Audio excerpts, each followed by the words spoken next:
இன்னைக்கு வந்து தம்பி எல்லாமே சினிமாவே வந்து பார்த்தீங்கன்னா யங்ஸ்டர்ஸ் கையில் போயிடுது. இன்னைக்கு இயக்குனர்கள் எல்லாமே யங்ஸ்டர்ஸு.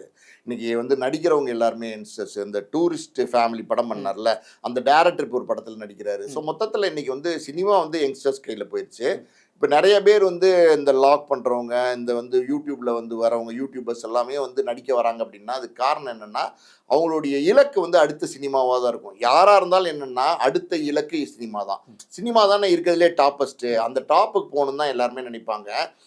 நெறைய பேர் வர்றாங்கன்னு சொன்னா கூட, இப்ப விஜே சித்துவே எடுத்துக்கிட்டீங்கனாலும், இவ்வளோ பெரிய வாய்ப்பு இன்னைக்கு வந்து வேல்ஸ் இன்டர்நேஷனல்ல அவருக்கு கிடைச்சிருக்கு. ஐசரி கணேஷனே கூப்பிட்டு படத்த குடுத்துருக்காரு. ம். அவர் பணம் செலவழிக்கிறத யோசிக்கவே மாட்டாரு. என்ன கேட்கறாங்களோ அத்தனையுமே அவர் குடுத்து படத்த எடுப்பாரு. அப்படிப்பட்ட விஜேவே இப்ப சித்துக்கே பார்த்தீங்கன்னா, ஒரு 4, 5 வருஷத்துக்கு முன்னாடி ஒரு கம்பெனியில டைரக்ட் பண்றதுக்கு வாய்ப்பு கிடைச்சுச்சு. ம். ஒரு புரொடியூசர் வந்து கூப்ட்டு, ம். கதையெல்லாம் கேட்டுட்டு, "இந்த படம் நீங்க பண்ணுங்க" அப்படின்னு சொல்லி கமிட் பண்ணி, ம். பூஜையெல்லாம் போட்டாங்க. டிஸ்கஷன்லாம் பண்ண ஆரம்பிச்சுட்டாங்க.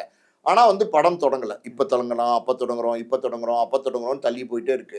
அந்த நேரம் அந்த 4 மாசம், 5 மாசம் கேப் இருக்கு பார்த்தீங்களா? அப்ப விஜே சித்து வந்து அவருடைய விஜே சித்து லாக்ஸ்ல வீடியோவும் போடுறது ஸ்டாப் பண்ணிட்டாரு. சினிமாக்கு போறோம், லாக் வேண்டாம், அப்புறம் பார்த்துக்கலாம். இதுல கான்சன்ட்ரேட் பண்ணலாம்னு லாகையும் நிறுத்திட்டாரு.